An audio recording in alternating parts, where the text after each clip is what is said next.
We are. We are. Or maybe we're I'm not. still showing offline on Twitch. Try refreshing the page real quick on Twitch. Make I sure think that our it's showing guest up now. is he's talking to our guest, not our producer. Yeah. And again, okay, it's starting. We're good.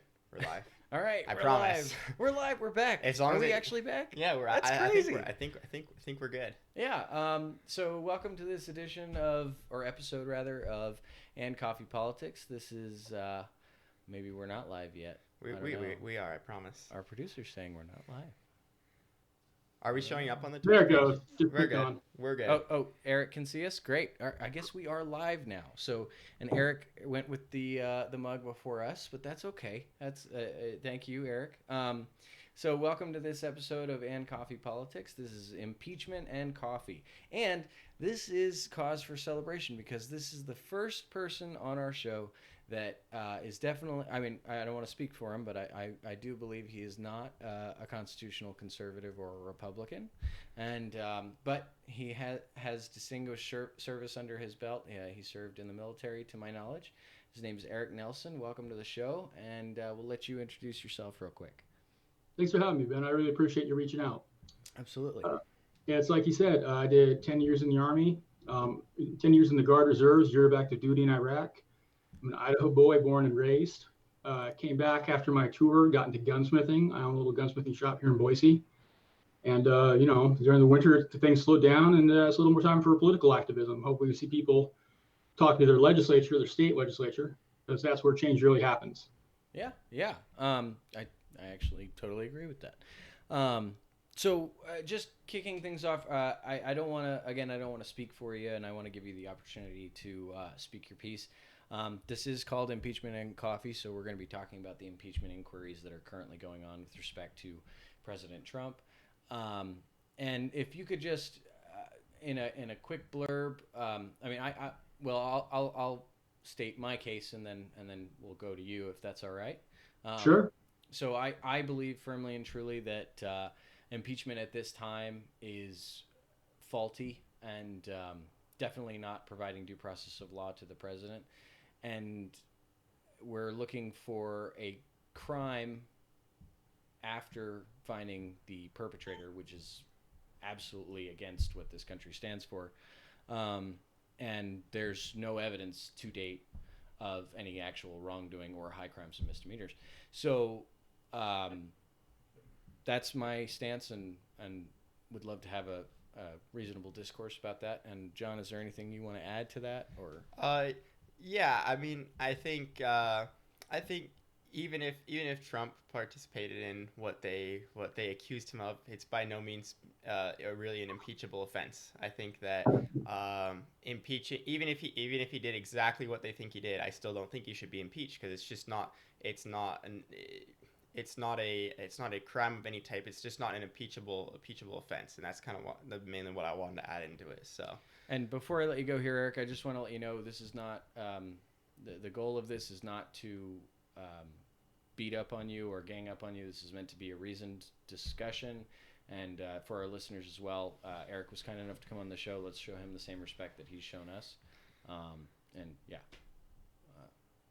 Cool. I appreciate that, guys. Yep. So, first and foremost, I want to establish a baseline agreement. Now, you've already said that you don't think that this is an impeachable offense, a quid pro quo.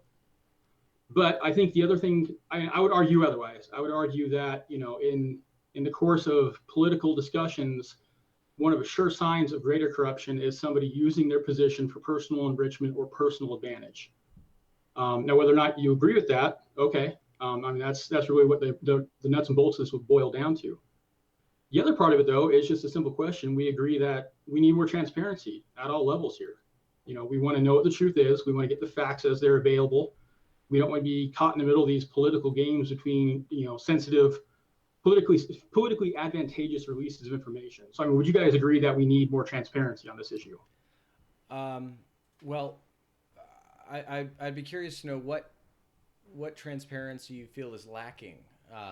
The very call that is being discussed was released, the entirety of the transcript. So I don't really know what transparency you need. Okay. So part of the thing with the transcript, that was jumped on really quick as being hearsay. And a lot of it is. It would not be a slam dunk piece of evidence in a criminal trial. I'm sorry, the transcript was hearsay? I beg pardon. I'm sorry. The original whistleblower complaint. Okay. I'm sorry. My bad. I got ahead of myself there. That's all right. So there's a fallacy called the Texas sharpshooter, and that the guy goes up, he shoots a hole in the barn, walks up, and paints a bullseye around it.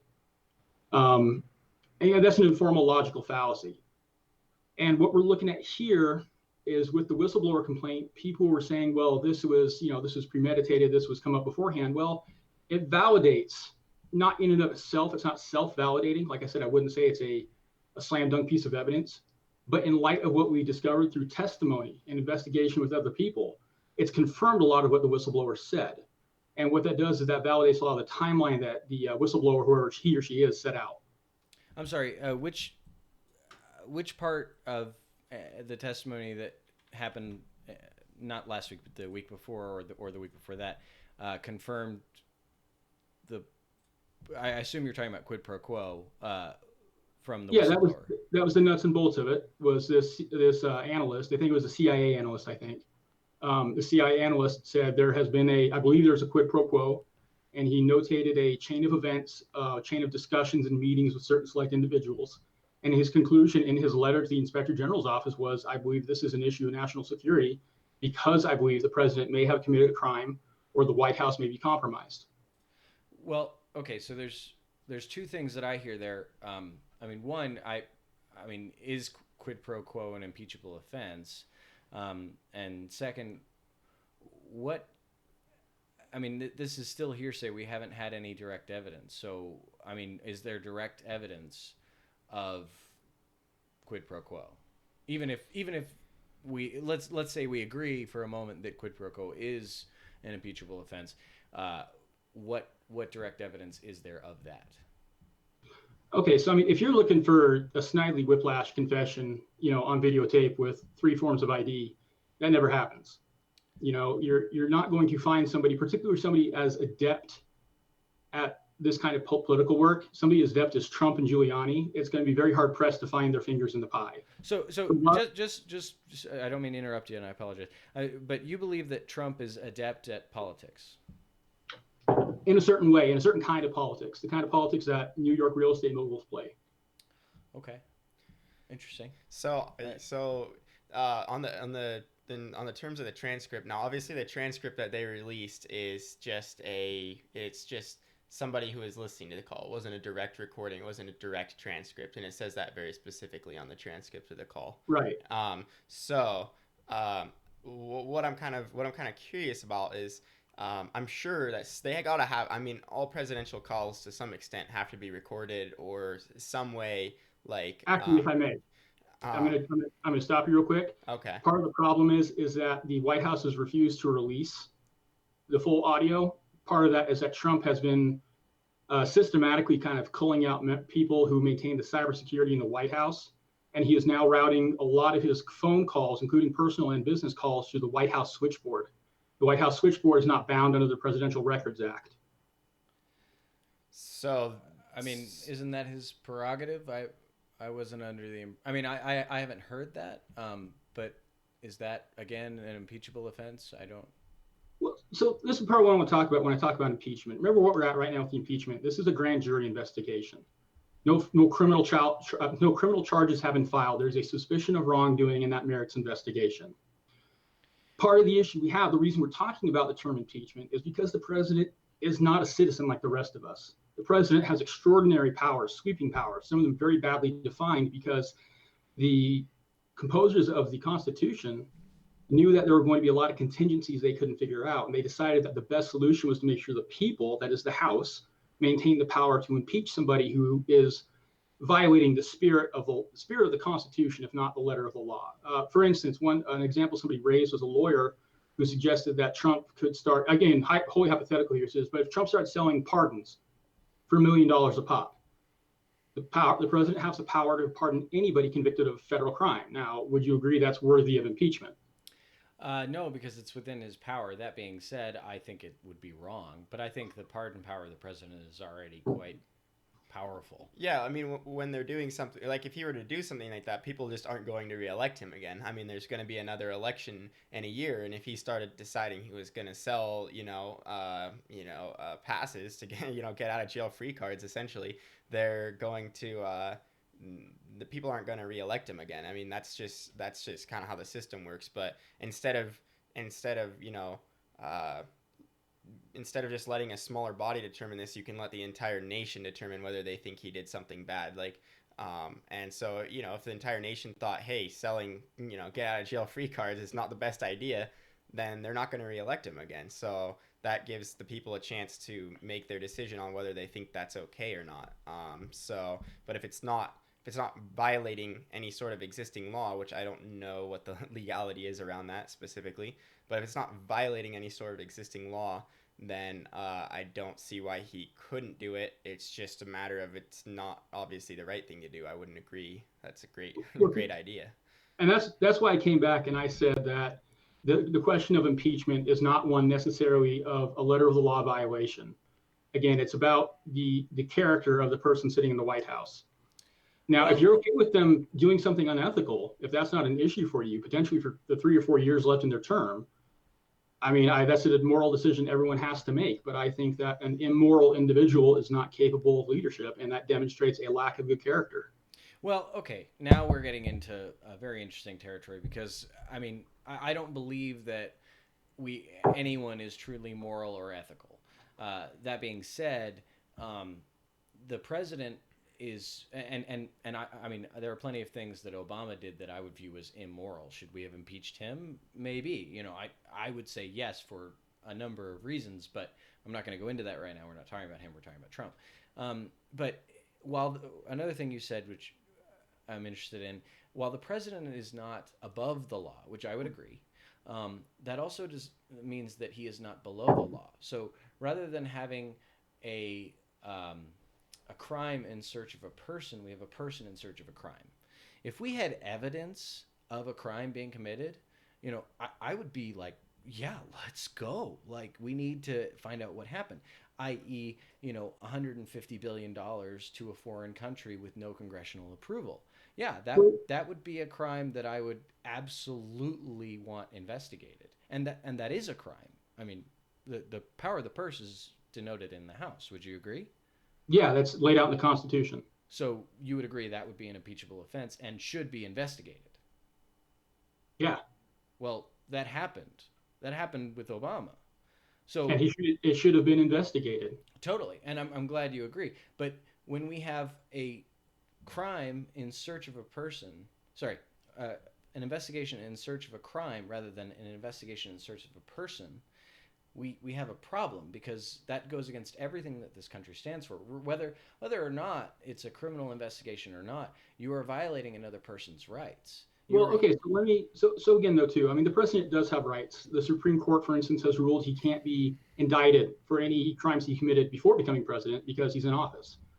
So I said in some respects the president is above and beyond the law, and that's why impeachment is the tool used to evaluate his worthiness or his candidacy for office. Now, if you decide that what he did wasn't criminal, okay, I mean, like I said, I disagree with you because I think it erodes a fundamental, as much as you say that his rights are very important, it also erodes a fundamental bedrock of, a constitutional republic like ours.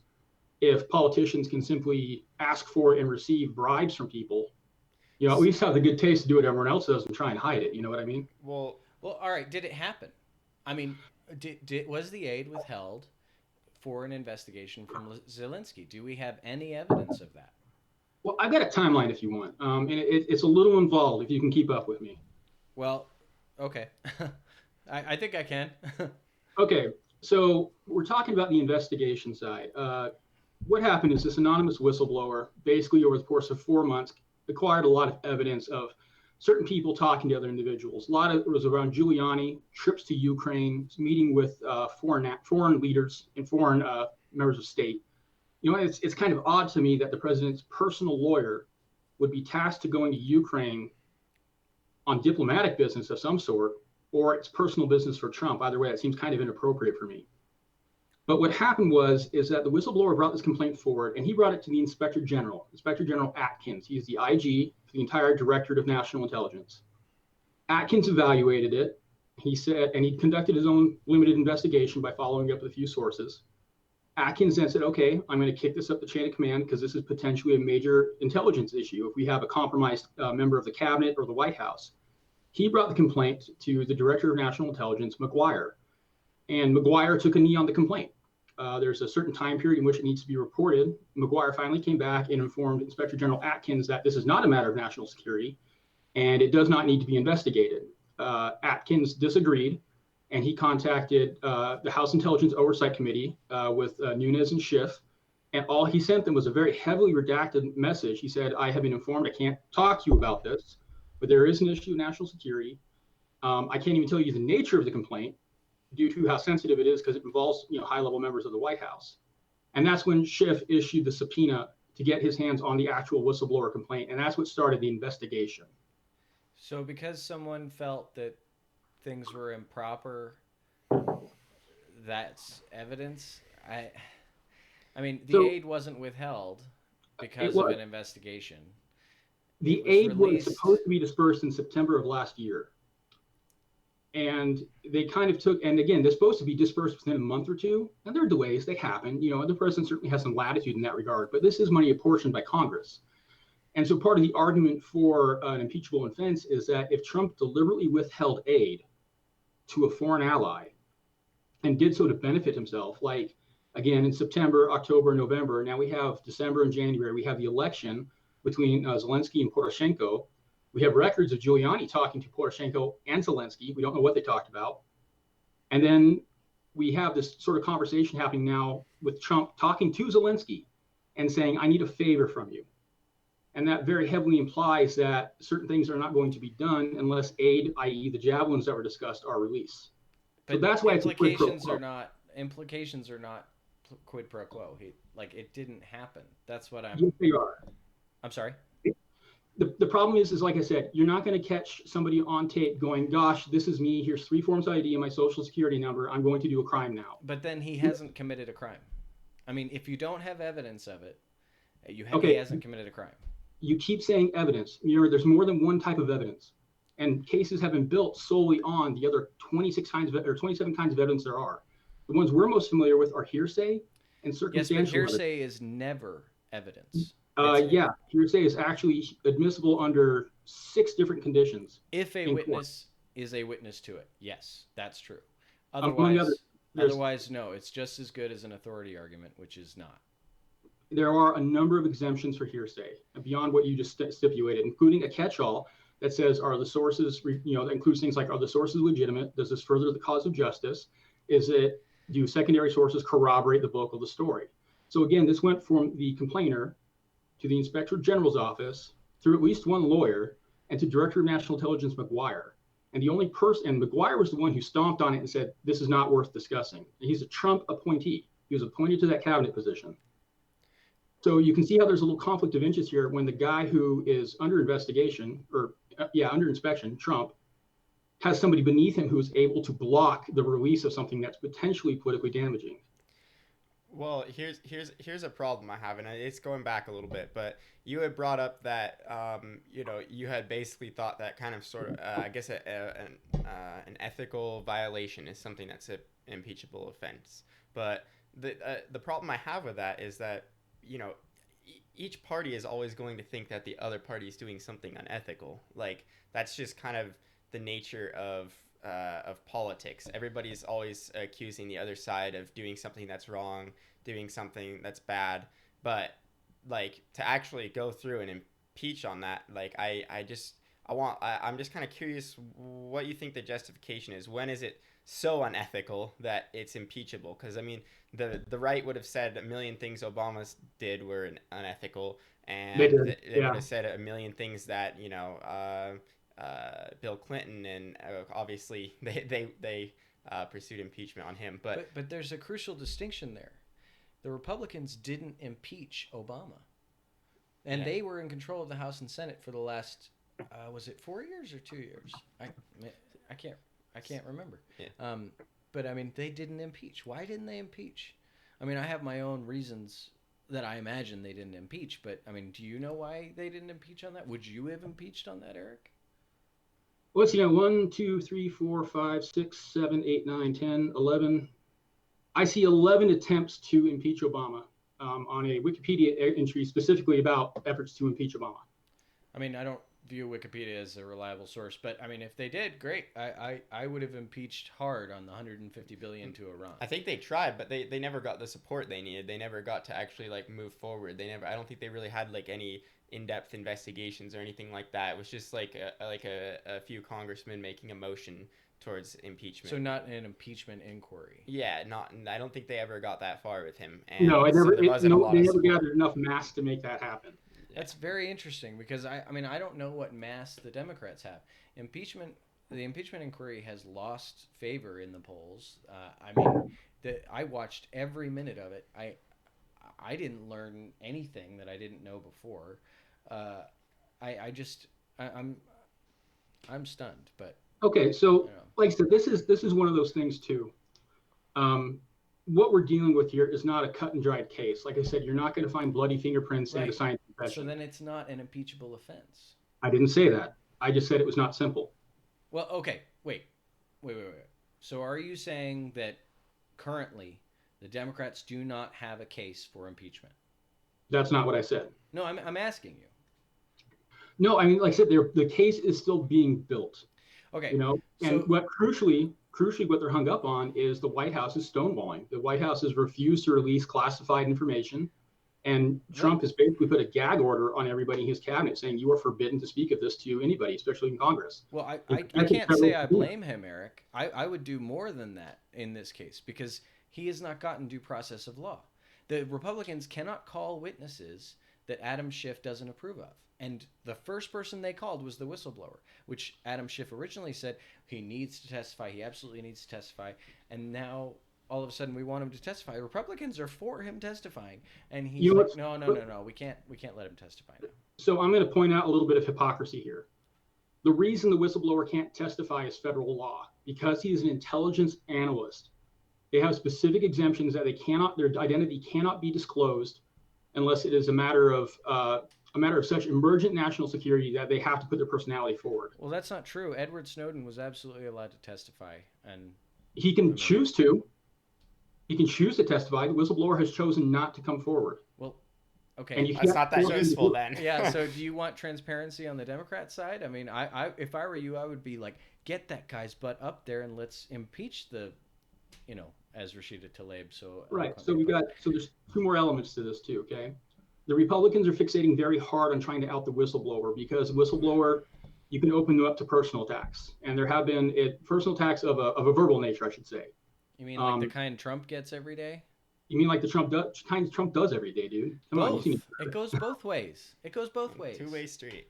When you are the employee of the state and your boss gets on Twitter and says, this guy should be fired, this guy is a traitor, and we know what the penalty for being a traitor is. Those are some heavy implications. I can't fault the guy for wanting to keep his ID on the down low. Well, I mean, should we keep Trump's ID on the down low? He's been accused of being a traitor. Yeah, and it's stupid because people toss that word around way too casually. So then I don't understand why the whistleblower needs to be protected. I mean, don't we trust the government to protect these people? Right.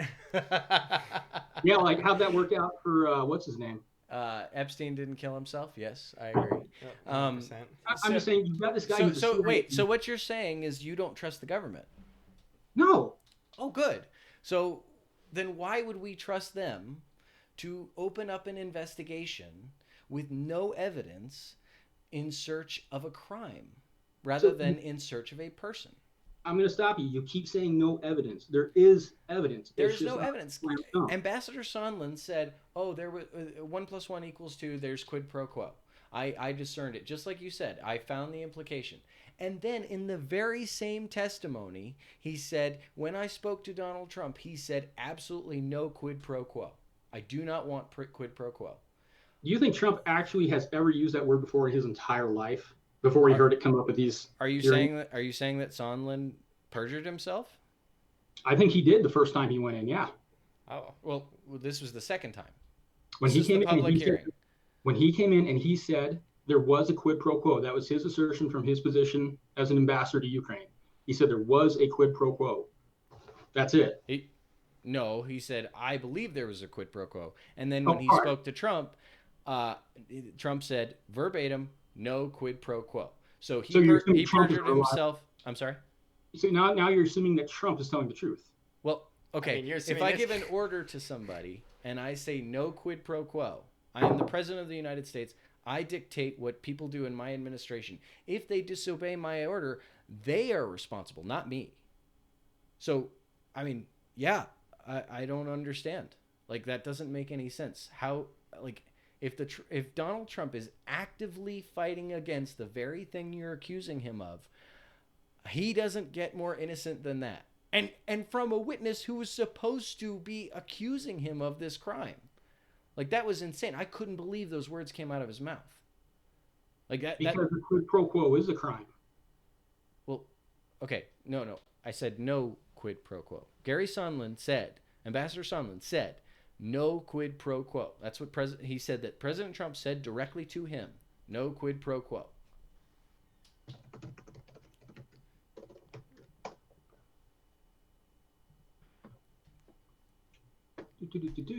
I wouldn't be saying this if I wasn't absolutely positive. Yes, I I'm didn't pretty say sure I he saw didn't- the clip like 30,000 sorry. times on Twitter, probably. I didn't. So, I yeah. didn't say he didn't say that. The problem is he said both. He said there was a quid pro No, quo. he never said. Ambassador Sondland never said that Trump said, "I want quid pro quo." He never said that. He said, "I believe," after talking to Giuliani and, oh gosh, I forget who the other person was, that he put 2 and 2 together, or 1 + 1 = 2, and I believe there was quid pro quo. But when he spoke to the president explicitly said to him, "No quid pro quo."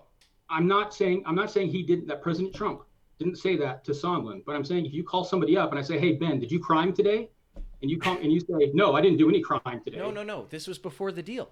This was before the aid was released. The aid wasn't released until September. Yes, I understand. Gary Sondland spoke to him before that. Right, but after the investigation had kicked off. No. This was before anything was released. There's no investigation before the aid was released. So, I mean, I don't know how that's possible. But Ambassador Sondland asked Trump, he said, "What do you want me to do?" And Trump said, "No quid pro quo." I mean, to me, that if Ambassador Sondland or anyone in his administration heard that and then committed a quid pro quo deal, they're the guilty ones, not Trump. And I'm not saying that happened. Point of order. I checked my notes. Okay. September 9th was the day the investigation officially began. Okay. September 11th, the aid was released. Okay. What does that have to do with? Ambassador Sondland asked him before, like. I get that. You keep hammering on this, but you also have to consider the possibility, all things being equal, that Trump is not going to say, "Yes, I crimed." A quid pro quo is a crime. So if you called him up, he said, "Mr. President, did you commit a crime?" I would hardly expect Trump to come back with a, "Yeah, you got me." But that's not what happened. I know it's not. Well, are you hearing what I'm saying?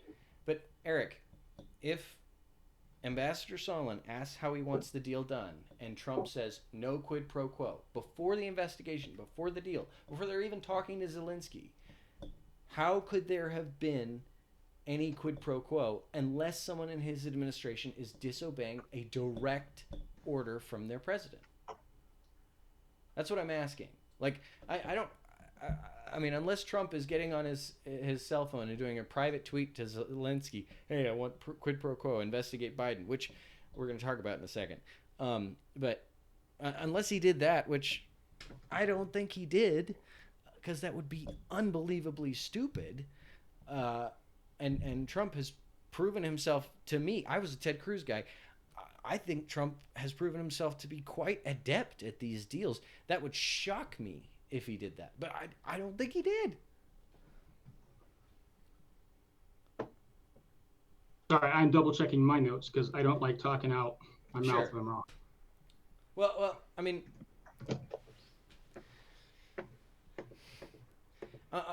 switching gears a little bit. Let's say that. Oh, what's that noise? Sorry, something came on my background here. Oh, let's say that Trump loses. Okay, we get the next president, and let's say it's Pete Buttigieg. Pete Buttigieg is president, and he says to President Zelensky on a private phone call, "Hey, I'm going to release this aid to you, but first, do you mind looking into whether or not Trump did a quid pro quo? And if you tell me, I'll give you the aid." You'd have a problem with that, right? Yeah. Okay.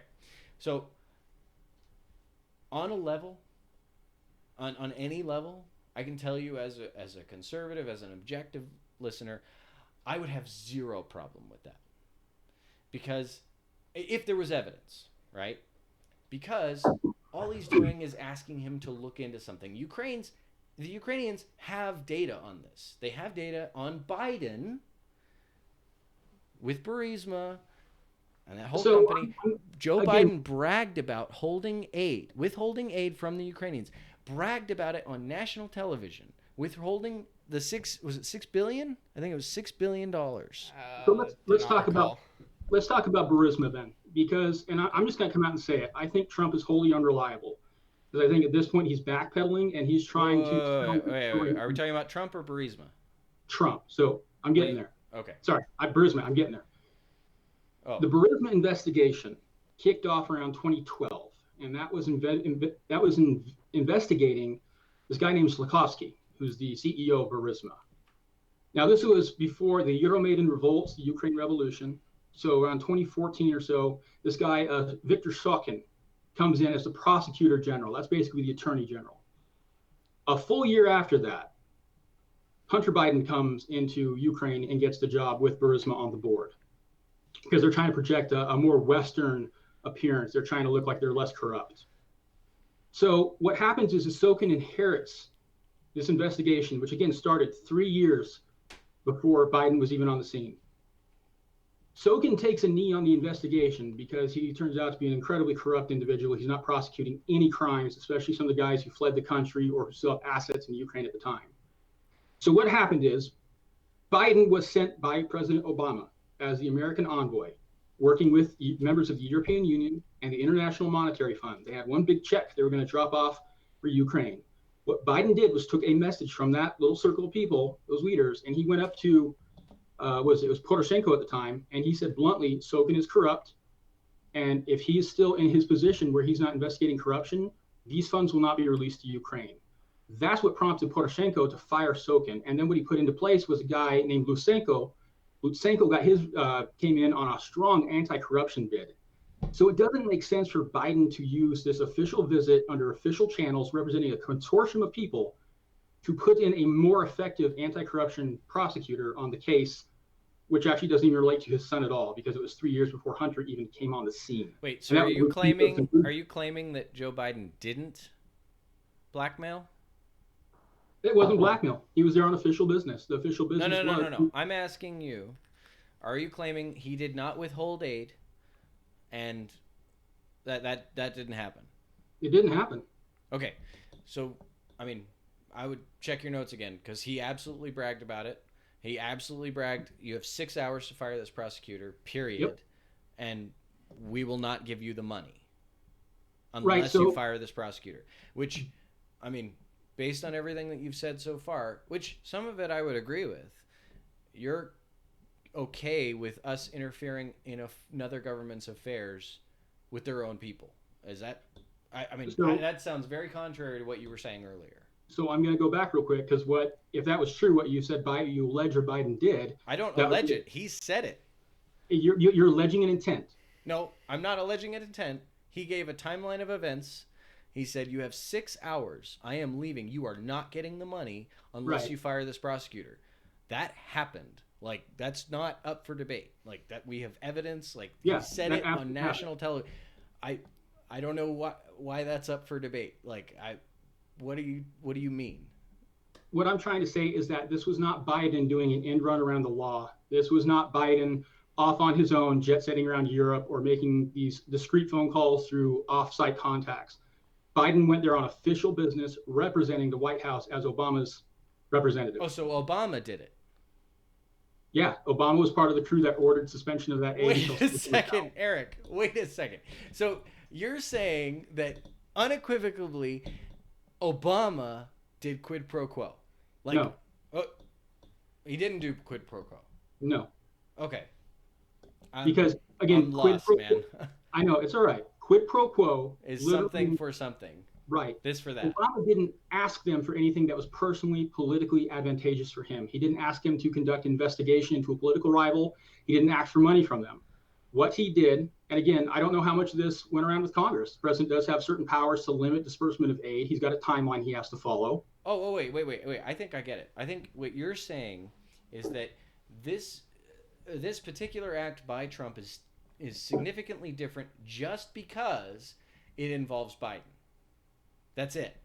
Because he may be the primary candidate. He may be the one he faces off in the general. That's why. That's the nuts and bolts of it. I'll say it unequivocally. Trump withheld aid designated for Ukraine in order to try and get them to order a new investigation into Joe Biden. Okay, so politically benefit himself. Okay, so Biden is not the nominee yet. So the mere fact that he is running for office makes him eligible for this crime. That being said, if Hunter Biden did commit a crime, and if Joe Biden did commit a crime, it doesn't matter that Trump's looking into it, only because he's a political candidate. Is that what you're saying? I'm saying part of the problem is, again, I talked about the Texas sharpshooter fallacy. Trump went into this with the intention of trying to show that the Bidens were under investigation, and this has even been alleged by. How do you know that? It's been alleged by other individuals. Oh, so you don't know that? You believe that? Okay, yeah, pardon me. I believe that. I have not spoken with Trump personally. So we don't. So that argument actually is gone now. So we need. What evidence do you have? Because that's not going to cut it with me. Like I want to say again to our listeners and to you, I truly appreciate you making your case, and I'm really enjoying talking to you about this. But there's got to be evidence. If it's just hearsay or what I believe, I'm sorry, that cuts no ice with me. I'm going to make an observation here. I have noticed there's been a lot of goalpost shifting. Tell me what you think evidence should be. Okay. What do you need to see? If $150 billion is sent to a foreign country without congressional approval of taxpayer money, yeah, I think that would be evidence. If someone brags about withholding money for whatever purpose, and then gets what he wants, like if we're saying that withholding aid for any reason other than the CIA says so, then yeah, I would say that's evidence. I mean that is something that happened. That's something that we can look. That's not moving a goalpost. That's something that we can look to and then look for the person who committed the crime, as opposed to looking for the crime. So due process is all I'm looking for. He is not under criminal investigation yet. It doesn't matter. You are innocent until proven guilty in this country. So you're saying we can't investigate anybody until there's an investigation been done already? Until there's a crime been committed and evidence of the crime. Yes, I believe that firmly and truly. I would afford that to you. I would afford that to me. I would afford that to the president. I would afford that to Obama, who I loathe. I would absolutely want him to have due process of law. Absolutely. Okay, so here's how it breaks down then. And this is where you and I kind of could not connect on Facebook the other day. The allegation of a crime came from the whistleblower. He said, I believe that Trump has potentially started with a quid pro quo with Ukraine due to what I heard. But let me stop you there. Look what you said. You just quoted somebody else saying, I believe. I don't care what anybody believes. I don't care if Melania Trump said, I believe my husband is a traitor. I don't care. What evidence do you have? If you have evidence, I would love to hear it. Let me finish. Okay. He comes up, and this is an allegation of a crime. Now, again, this would not be entered into court on its own. And the Inspector General wouldn't have sent it up on its own. He conducted his own limited investigation. He confirmed some key details. And he said, this guy has assembled a reasonably complete view of what happened in that room. Enough for us to warrant further investigation. So that's the allegation of the crime. Okay. Now, the actual criminal activity that occurred was on that phone call with Zelensky, the second one, where Zelensky said, we are getting ready to order more Javelin missiles from you. And Trump said, I will need a favor though. That's the crime right there, where he is now negotiating for the release of military aid or the purchase thereof. And the favor he wants is to have the Bidens reinvestigated. That's the quid pro quo. So do you think it's worse that he wants the Bidens investigated? Is that the bad part? What if he was asking for another sort of favor? I don't know. Maybe some sort of manufacturing favor or something. Or is it just the fact that it's that specific, that he wants the Bidens investigated, that specific trade-off? Is it? I'm kind of confused on which one you're getting at. Is it because I mean presidents make deals with other countries all the time, like you help us, we help you, in a way, like you open Sure. a manufacturing plant, or whatever it may be. So is it specifically the Bidens that you're concerned about, that what he wanted for, assuming that he did, I'm just assuming he did for a minute. Sure.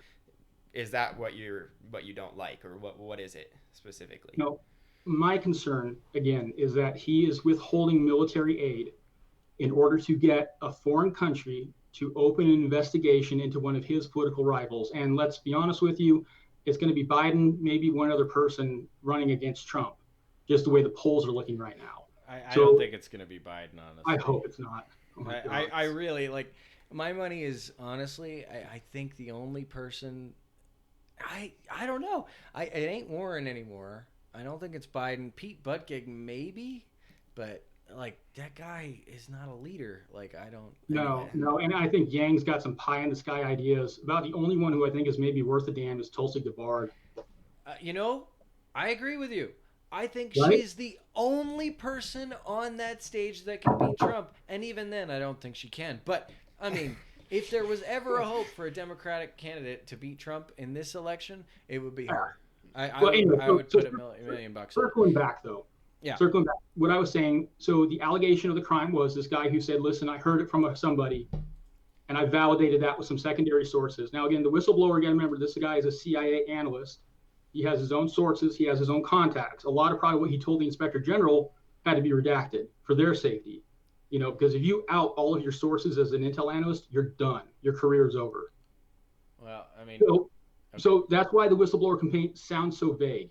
But when you look at the secondary sources that were consulted, you read the nature of the complaint, the timeline it lays out, and then what we've discovered since in testimony that validates a lot of the presupposed timeline, the whistleblower complaint itself can almost be set aside except as evidence that somebody was started watching a while back.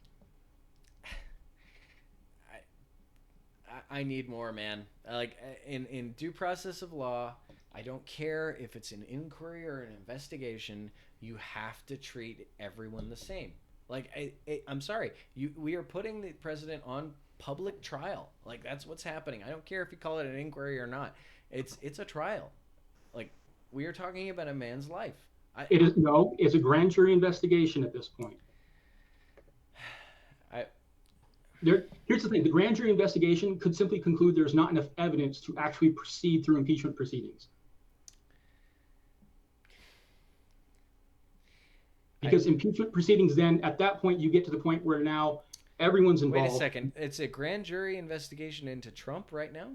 That's the equivalent of what an impeachment process is. Again, it's not an exact parallel to the criminal courts.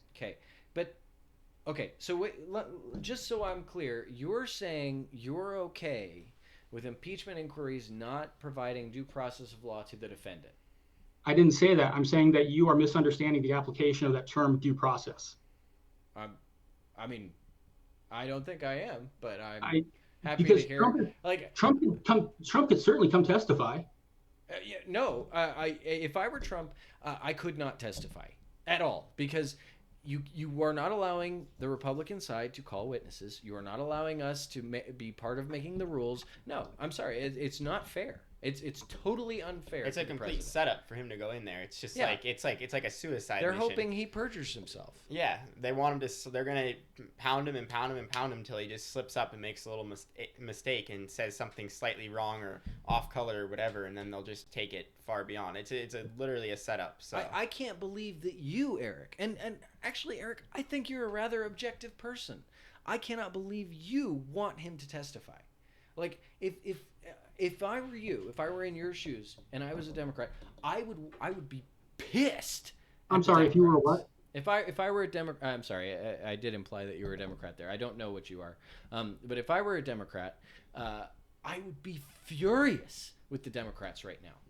I would want them to treat this process fairly because if you're right, if you are dead right that the president is a traitor, if the president has screwed up, if the president has committed a crime, I want him convicted. I want him out of office right now. But you're not showing me, and I mean the royal you, I don't mean you. You're not showing me that he has committed a crime. You're not convincing me. You're not giving me evidence. You're not giving me a reason that we should be spending $40 million on this investigation.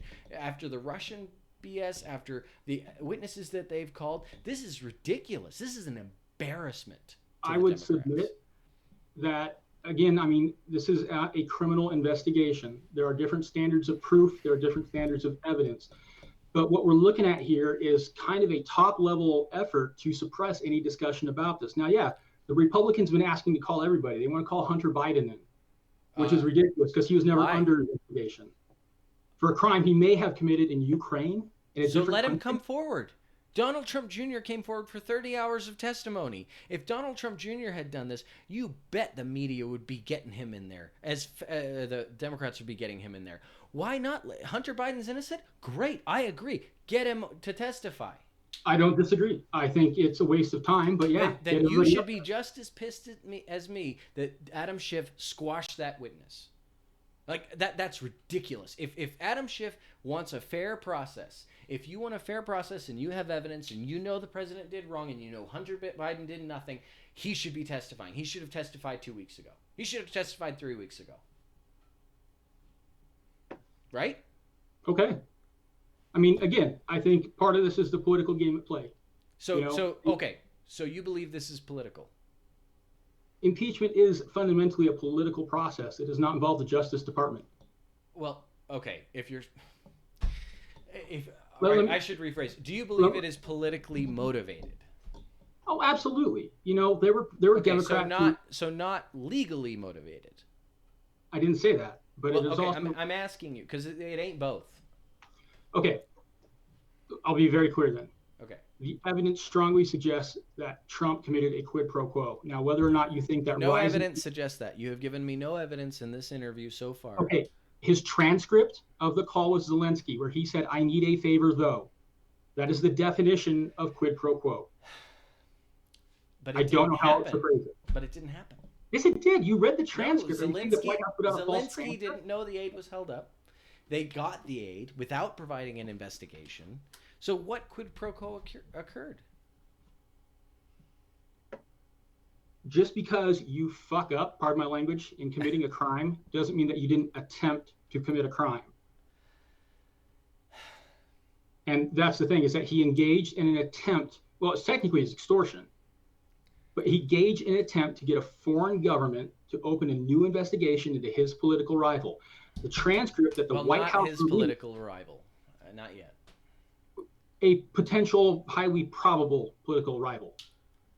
But the document that the White House released, the transcript of that phone call, the exact words, "I need a favor, though." And then you marry that up to the timeline of events. You see how the investigation kicked off on September 9th. The funds were released on September 11th, almost a full year after Congress authorized them. You start seeing these phone calls between Giuliani and Lutsenko between January and March. And all of a sudden, Lutsenko says, "Hey, I'm going to reopen this investigation." Right around the same time as there's a new election, Zelensky comes into power, Poroshenko's out. Giuliani's over there talking to both of them, taking meetings with them. You can see how that starts to look suspicious. If the aid was withheld in September of 2018, and then we got to the elections in Ukraine, now we get into January, February, March. There's a new president in place, and there's new phone calls. Let me just ask you a quick question before you. I'll let you finish. But so, wait. Now all of a sudden, we're not mad that he asked for Zelensky to open an investigation. It was wrong. Let's say Giuliani was investigating, which I don't doubt that he was. I hope he would be. We're mad that Giuliani's over there investigating. That's a crime. It doesn't bother you that the president sends somebody from completely outside the cabinet, completely outside the chain of command, accountable only to Trump. He sends his personal hatchet man to Ukraine to negotiate some kind of an arrangement with political leaders over there. That doesn't bother you. Well, okay. negotiate.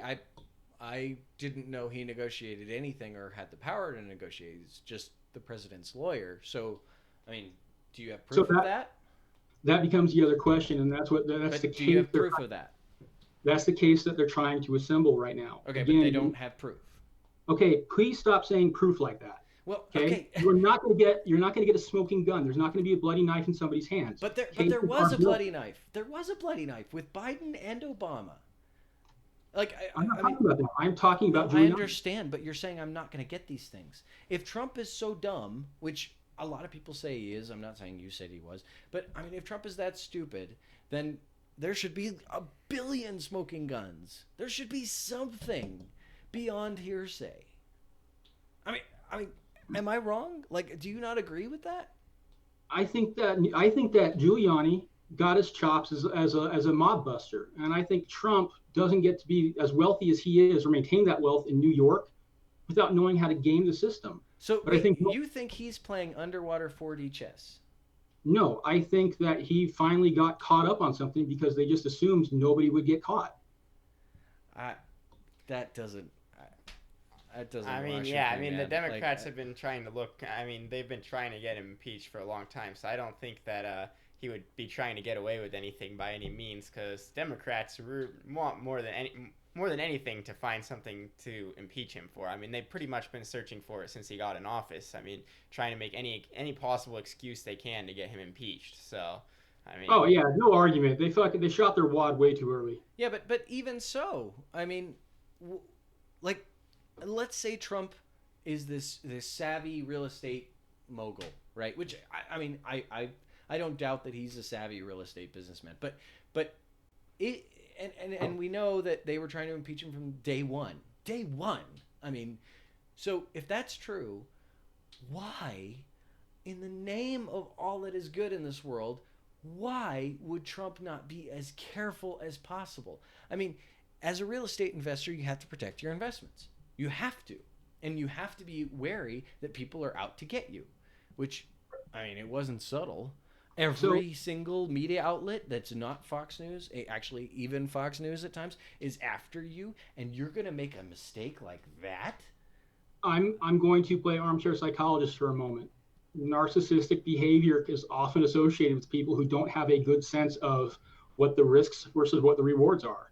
There are people who literally think that they are so cool, that they're so smart, that they're so important, that they're above the law or they'll never get caught. And this is commonly how they do get caught, is they end up making a mistake because they just assume they're so brilliant they don't have to try. Again, that's me playing armchair psychologist. No, that's good. I like that. I agree with that.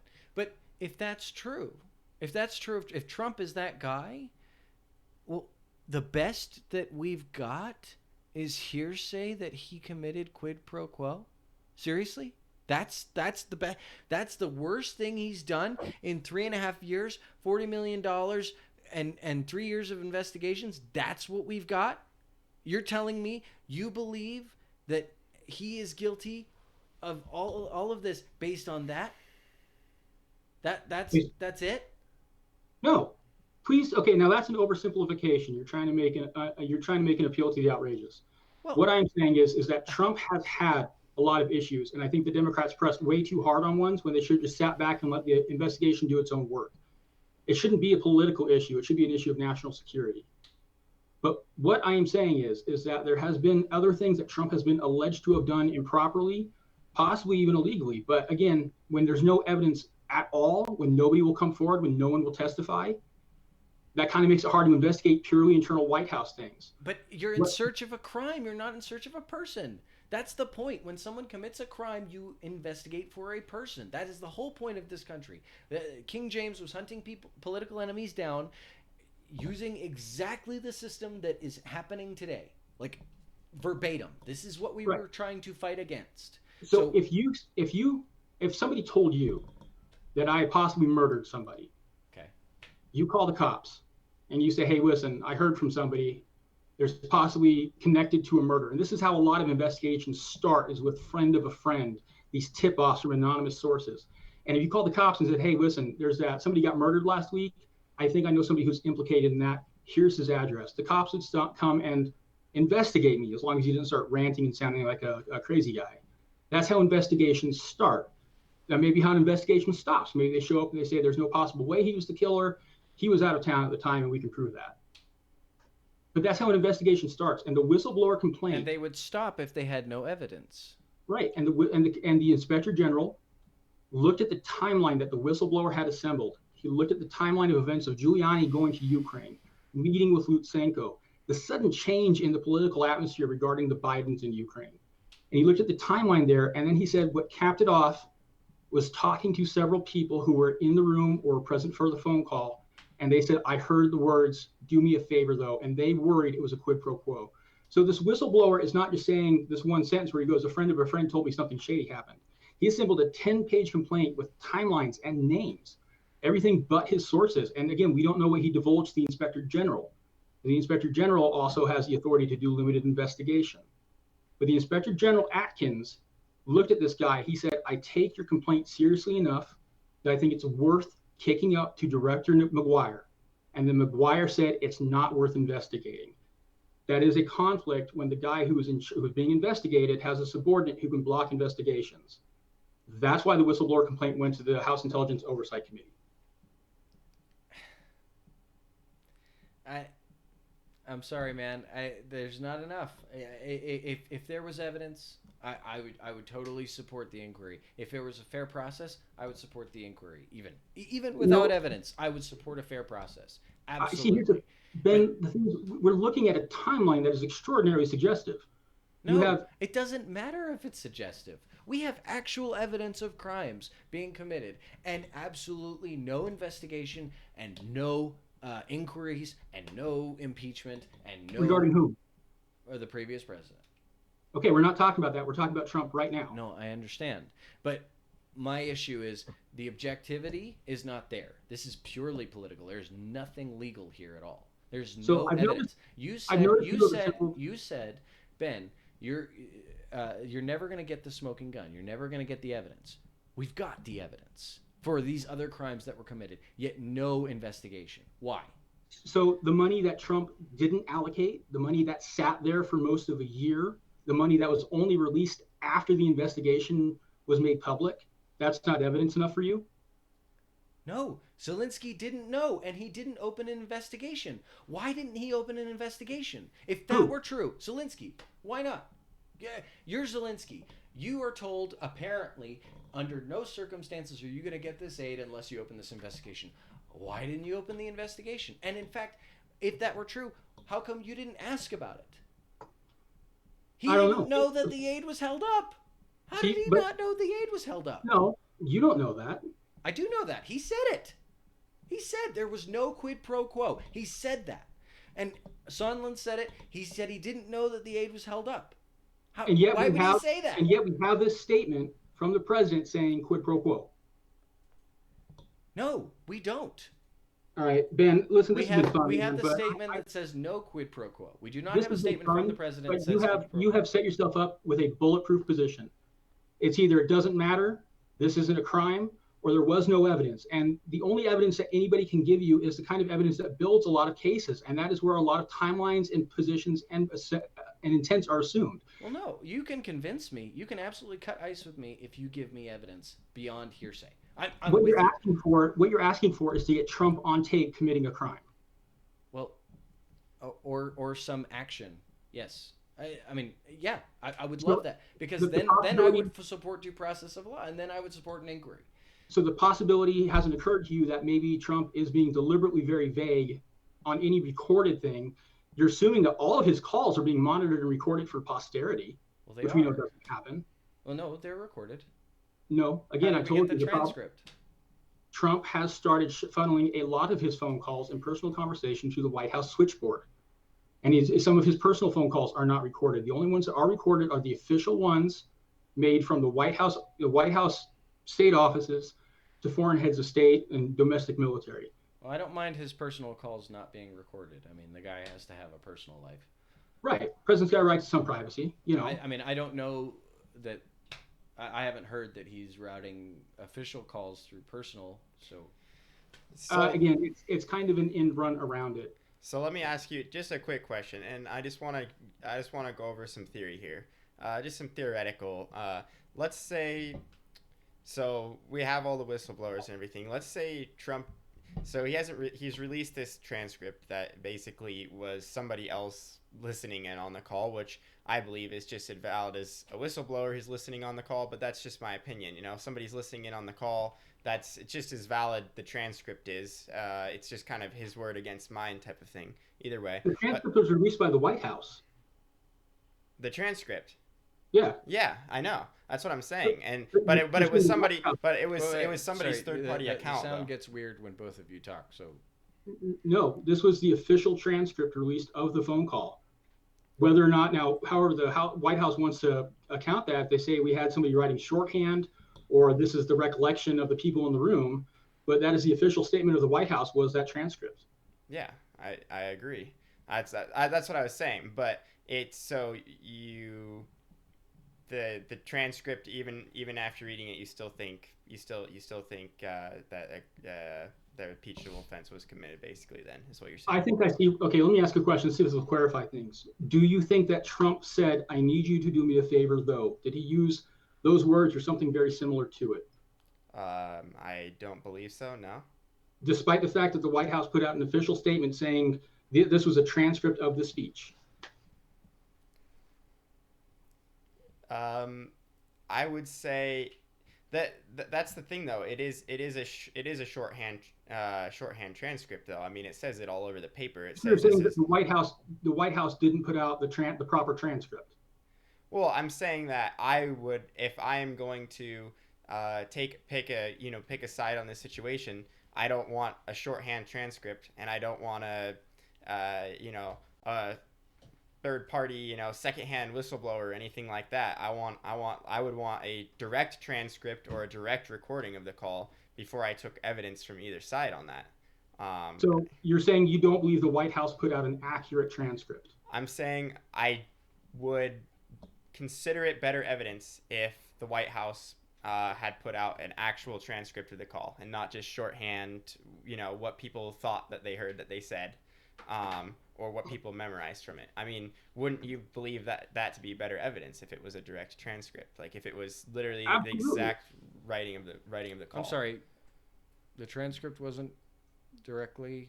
No, it was shorthand. Oh. So it was basically this is what somebody recollects from the call. So wait a second. The whistleblower who wasn't in the room, who didn't listen on the phone call, claims that he believes that there was quid pro quo based on do us a favor, but the shorthand version of the transcript said do us a favor, but it could have said something else.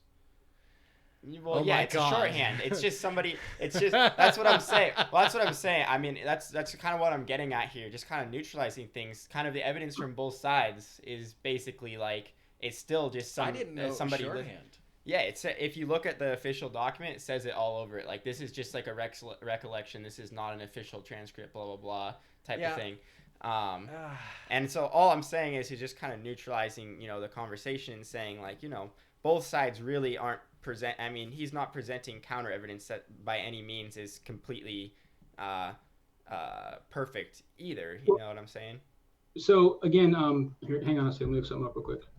So you are correct. There is the note taker, and it's their job to be in the situation room around the clock to be writing this stuff down. So it is somebody literally sitting there taking it down as they go, and probably in their own shorthand, because they don't always record conversations. So now we're third or fourth person even not hearing exactly what the president's saying. No, I didn't say that. I said that there may have been a person literally sitting in the room taking down notes. No, I understand, but we're talking about the whistleblower saying that the president said this thing based on the transcript that was shorthand written while the person was in the room. No, this was well before the transcript came out. Okay, so he was listening in on the call later on. Right. So this is what. Wait. The CIA whistleblower was listening in on the call. No. Oh, okay. So, yeah, he said as much. So and I don't remember. And we're running out of time, so let's just wrap this up real quick. The bottom line is this: is that when you look at a layout of the timeline, what you see, what gives me pause for concern, is a systematic series of events where you have Rudy Giuliani meeting with this new prosecutor, where you have a new president in Ukraine and Trump trying to make a deal with him. And you see this timeline of events where complaints are raised and allegations are brought up, and that's being validated as they go, as more witnesses come forward. Oh, so an investigation was opened by Zelensky. No. Oh, so then there was no quid. Just because it didn't happen doesn't mean you didn't. The attempt of the crime. But we still don't have evidence of the attempt of the crime. Well, see, that's where we differ, because again, the transcript explicitly says, I need you to do me a favor, though. But now, the transcript is not even like verbatim of what the president said. Let me finish.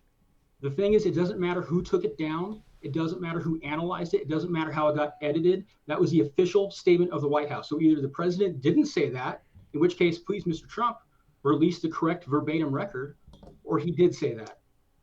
So which is it? Did the White House fuck up the release of the transcript or not? I mean, I'm not Trump. I don't know. I seriously doubt it. But either way, that's not enough, man. Like, that's... Again, you have somebody who was in the room when Trump said, I'm going to do a crime. And if that's not good enough for you, I don't know what possibly could be. I mean, I guess if we had direct evidence that he did set out to do a crime, let's say, I mean, even if I agreed that this was a crime, if he had said the way Joe Biden did on television or in a statement, hey, we are holding this aid until you do what we want, then yeah, I guess he committed quid pro quo. I think the fundamental disagreement that we're having here is just over what constitutes evidence. I think that's what it is. I think there is just after listening in for quite a while and kind of seeing how things are going here, yeah, I think that there's just a disagreement on what constitutes evidence and what is proof enough. And I can understand on your end of the spectrum if you see that kind of more indirect evidence as being sufficient. I can see why you would think, the investigation was completely justified if you see that as sufficient evidence. But I don't think, and I'm sure there's people who disagree with me and there's people who agree with me. I don't think that kind of third party, indirect, supposedly any of those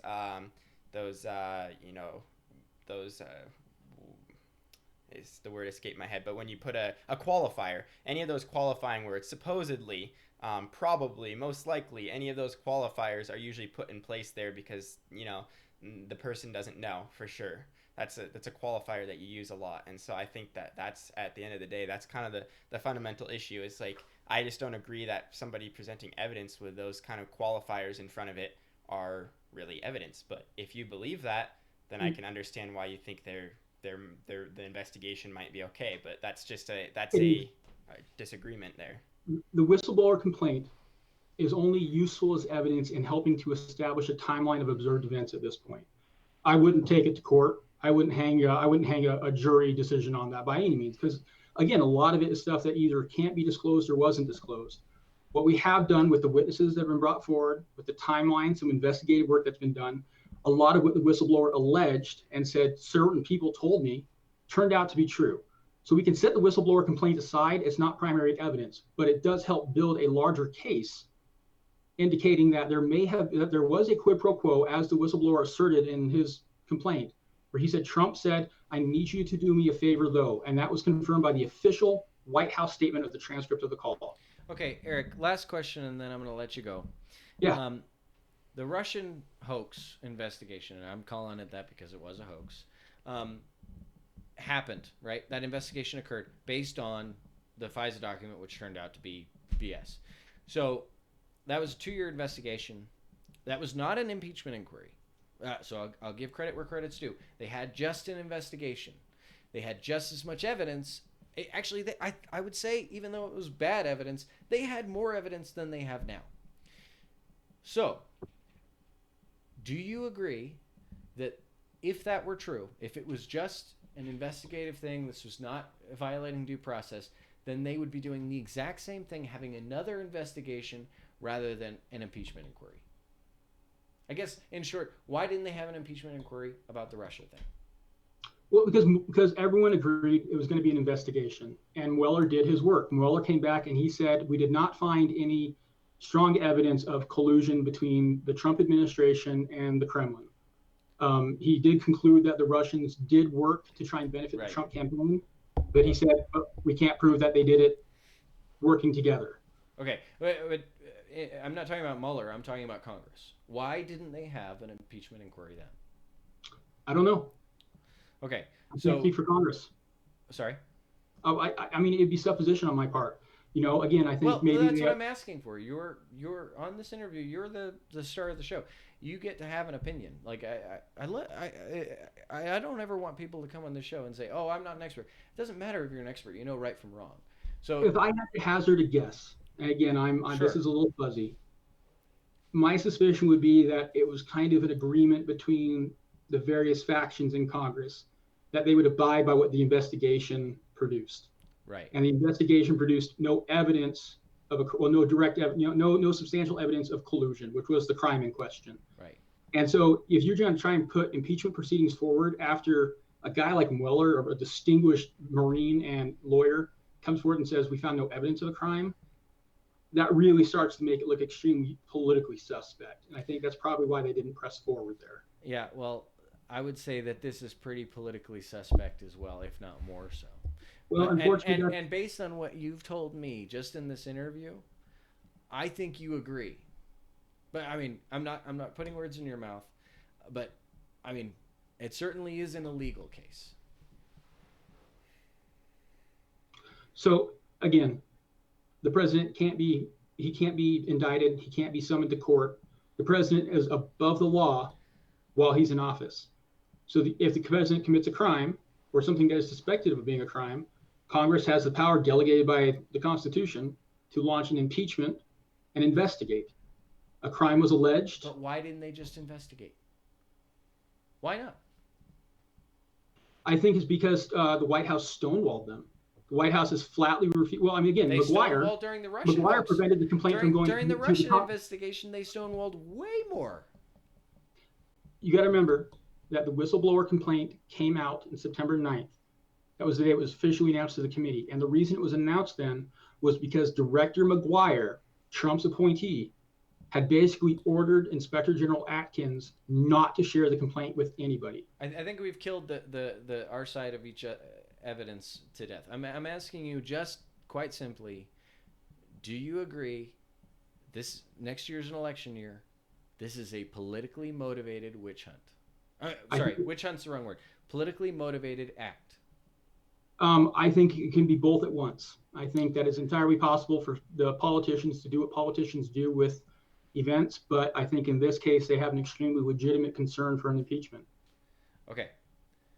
I agree if they do find a crime, evidence of a crime, sure, I'll agree it's legal. But in absence of that, do you agree the reason they did not just have an investigation was because they realized it didn't work and next year is an election year? Or do you even believe that factored into this decision? Well, so the investigation did start on the 9th of September. And the impeachment wasn't announced until a few weeks ago, formal impeachment proceedings. So an investigation did begin, and it transitioned swiftly to an impeachment proceeding. Well, the impeachment proceedings haven't started yet. This is just the inquiry. Okay, so we're still in the. That's right. Yeah. My bad. It's all right. Okay. Well. Yeah, I think that brings it to a wrap. I think we all had our stab at that there. So I think that was a great discussion, and I want to thank everybody for tuning in, coming in to watch. I enjoyed the discussion, and thank you for coming on the show. And I thought it was a really great discussion. Yeah. Is there anything you want to say on the way out? Oh, sorry.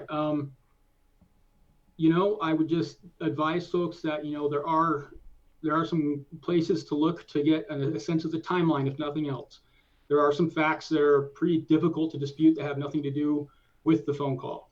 And if you start looking at the timeline, that starts to put kind of a damning image. And so I just hope people do their own research and don't just take anybody's word for anything. All right. I totally agree with that. Yeah, sounds good. All right, I guess we'll wrap it up there. Yeah, this was Impeachment and Coffee. Thanks, everybody, for showing up. Next week, we probably will be having a local Idaho representative on the show. So, big things coming. Yeah. All right. Thanks, fellas.